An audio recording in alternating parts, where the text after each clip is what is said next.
আসসালামু আলাইকুম, আপনাদের সবাইকে স্বাগতম করছি আমার চ্যানেলে। আমি জান্নাতুল সাফা ঈশা নিয়ে আসলাম আপনাদের জন্য আরও নতুন একটি ভিডিও। আশা করছি সকলে ভালো আছেন। আমিও আল্লাহ তাআলার অশেষ রহমতে আলহামদুলিল্লাহ অনেক ভালো আছি।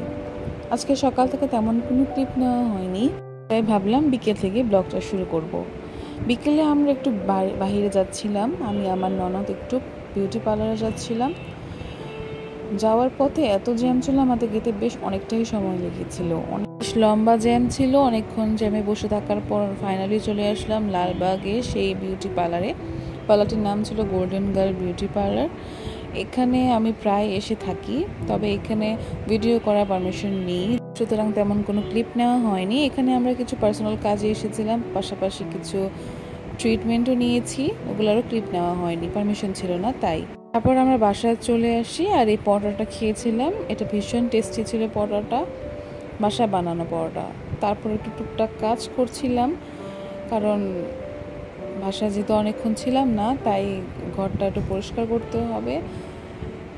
তখনই চলে আসলো লন্ড্রি থেকে কাপড়, তাই ভাবলাম এই কাপড়গুলো এখন তুলে নিই, যেহেতু এখন ঘর পরিষ্কার করব, তাই কাপড়গুলোতে ধুলো গেলে ময়লা হবে। তাই আমি একে একে কাপড়গুলো সব উঠিয়ে নিচ্ছিলাম। ঘর সংসারে এই যাবতীয় কাজগুলো করতে ভীষণ ভালো লেগে থাকে। ভিডিওটি বড় করার আগে অবশ্যই আপনাদের কাছে হার্টলি রিকোয়েস্ট করব, যারা আমার এই ভিডিওটি দেখছেন তারা প্লিজ ভিডিওটি স্কিপ করবেন না। যদি ভিডিওটি ভালো লেগে থাকে তাহলে অবশ্যই চ্যানেলটি সাবস্ক্রাইব করে দিবেন। যদি ভিডিওটি ভালো লেগে থাকে তাহলে অবশ্যই একটি লাইক দিয়ে ভিডিওটি কন্টিনিউ করবেন। যদি আপনি সব কিছুই করে থাকেন তাহলে আপনাকে অসংখ্য ধন্যবাদ জানাচ্ছি।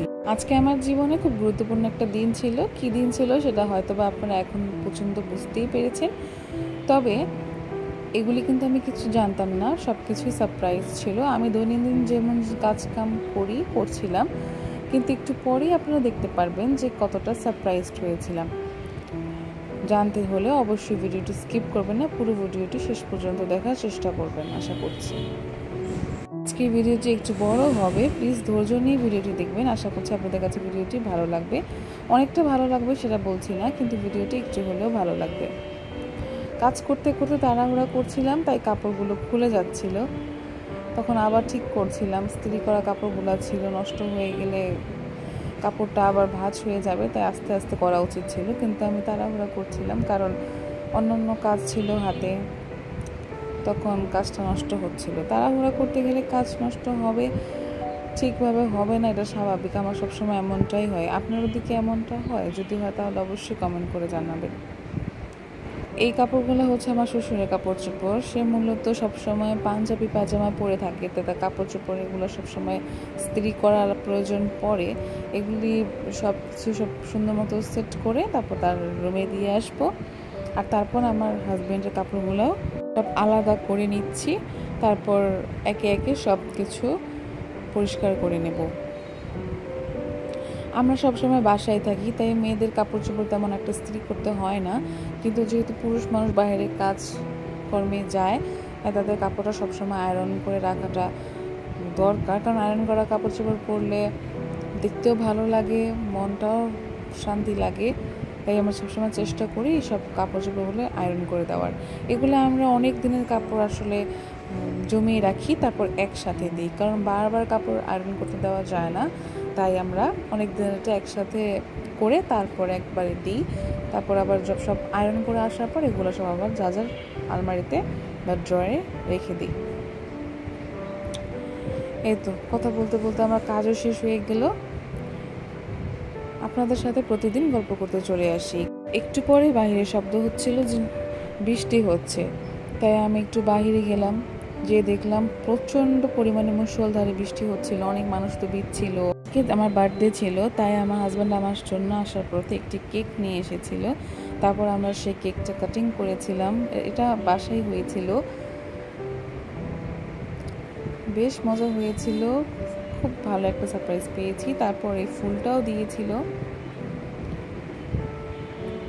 এই গিফটটা আমার ননদ আমাকে দিয়েছে।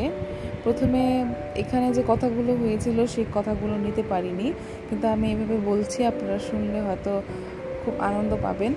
আমরা সাধারণত প্রতিটা ফ্যামিলিতেই শুনতে পাই যে ভাবিরা ননদদের নামে একটু হলেও বদনাম করে থাকে, অনেকটা বলে থাকে যে আমার ননদ আমাকে এভাবে জ্বালায়, কিন্তু আসলে এগুলি ভুল। ননদটা খারাপ হয় না সব সময়। আমার ননদ আছে 2 জন, আলহামদুলিল্লাহ, মাশাআল্লাহ, তারা খুবই ভালো, খুবই সাপোর্টিভ। তারা কখনো আমাকে কোনো সময় কোনো কিছুর জন্য বিরক্ত করে না। আমরাও 4 বোন ছিলাম। আমরা বাসায়, আমি বড় ছিলাম, তারপর 3 জন ছোট ছিল। আমরা সব সময় অনেক অনেক মজা করতাম। সেই রকমই এখন এই বাসায় আসার পর আমার কখনো লোনলি ফিল হয় না আমার 2 ননদের জন্য। তারা আমাকে সব সময় সাপোর্ট করে, সব সময় আমাকে সবার আগে রাখে। তারা আমাকে অনেক ভালোবাসে, আমি তাদের ব্যবহারে, তাদের কথাবার্তায় বুঝতে পারি। ননদরা যদি ভালো হয় তাহলে একটা ননদ কেন 5টা ননদের সাথেও থাকা যায়। ননদরা খারাপ হয় না আসলে। তো সব ননদ এক না। এই গিফটটা আমাকে তারা দিয়েছিল, আমি তখন অনেক অনেক অনেক বেশি খুশি হয়েছিলাম, কারণ তারা আমার জন্য এই জিনিসটা আনছে, চিন্তা করছে আমার জন্য, আমি অনেক খুশি হয়েছিলাম। তখন ভাবলাম যে এই ফাউন্ডেশনটা দিয়ে আমি আজকে রেডি হয়ে বাইরে যাব, তাই একটা ড্রেস চয়েস করে নিচ্ছিলাম। ভাবলাম এই ড্রেসটি পরবো, আর ওই ফাউন্ডেশনটা গিফট করেছিল, ওই ফাউন্ডেশনটা দিয়ে সাজবো। তাই আমি ড্রেসটা বের করে নিচ্ছিলাম। তার পাশাপাশি ভাবলাম একটা পার্স নেব, তাই পার্সটাও চয়েস করছিলাম যে কোন পার্সটা ভালো লাগবে। এটা আমার বিয়ের পার্স ছিল, তাই ভাবলাম এই ড্রেসটার সাথে এই পার্সটা হয়তো ভালো লাগবে। আপনাদেরকে দেখাচ্ছি যে আমার আরও একটা পার্স আছে, আমি ভাবছি সেটা হয়তো বা নিই। এই পার্সটা আমাকে আমার ননদরা আমার অ্যানিভার্সারিতে গিফট করেছিল, আর এটা আমার বিয়ের ছিল, তাই ভাবলাম এই মেরুন কালার পার্সটা ভালো দেখাবে, এটাই নিচ্ছিলাম আর এটা রেখে দিচ্ছিলাম। এটা ওটার সাথে আর কি মানাচ্ছিল না, তাই আর কি। তবে এই পার্সটা আমার খুবই ফেভারিট ছিল, আমার এটাও খুব ভালো লেগেছে। তারপর আর কি এখন চলেন রেডি হয়ে নেব, তারপর বাহিরে যেতে হবে, কারণ লেট হয়ে যাবে, তাড়াতাড়ি করার চেষ্টা করব। রেডি হয়েছি, এখন আমরা বাইরে চলে গেলাম। আর তেমন ক্লিপ নেওয়া হয়নি, ভুলে গিয়েছিলাম। গাড়িতে উঠে গেলাম, এখন আমরা চলে যাব একটি রেস্টুরেন্টে। আর যেহেতু ঢাকা শহরে ভিড়ের কথা আপনারা জানেন সবাই, তাই প্রচণ্ড পরিমাণে জ্যাম ছিল। এগুলো ঠেলতে ঠেলতে আমাদেরকে বেশ অনেকটাই লেট হয়ে গিয়েছিল। তারপরে আমরা গেলাম, সবাই মিলে খুব আনন্দ করছিলাম গাড়িতে। আমরা সবসময় 4 জন, আমি, আমার জামাই, আমার ননদ 2 জন, এই 4 জন আমরা সবসময় বাইরে যাই। বাইরে যাওয়ার পর একটা কেক কাট করলাম, এটা আমার ননদটাই আমাকে গিফট করেছিল এই কেকটা। তারপর আমরা বাইরে অনেক ডিলিশিয়াস কিছু ফুড খেয়েছিলাম, এগুলা খুবই ভালো ছিল। এটা কোন রেস্টুরেন্ট নামটা আসলে আমার এখন মনে পড়ছে না, আপনাদেরকে পরে জানিয়ে দেব কখনো। তবে রেস্টুরেন্টের খাবারটা খুবই ভালোও ছিল না, খারাপও ছিল না, মোটামুটি ছিল। আমার কাছে ততটা আহামরি মজা মনে হয়নি, তবে ছিল অ্যাভারেজ। এটা অনেক বেশি সুস্বাদু লেগেছে আমার কাছে সব খাবারের থেকে। এটা ছিল অ্যাপেটাইজারের মধ্যে। খাওয়া দাওয়া শেষ করে আমরা প্রায় অনেকটা লেট হয়ে গিয়েছিলো, তাই আমরা বাসায় চলে যাচ্ছিলাম। তখন প্রায় 12টার বেশি বাজছিল। রাস্তাঘাট একদম ফাঁকা ছিল। আমার কাছে এই রোডটা খুব ভালো লাগে। আমি আমার জীবনে বেশ অনেকবারই এই রাস্তায় এসেছি। আজকের দিনটি আমার খুব ভালো কেটেছিল। সম্পূর্ণ ভিডিওটি দেখার জন্য অসংখ্য ধন্যবাদ। আল্লাহ হাফেজ।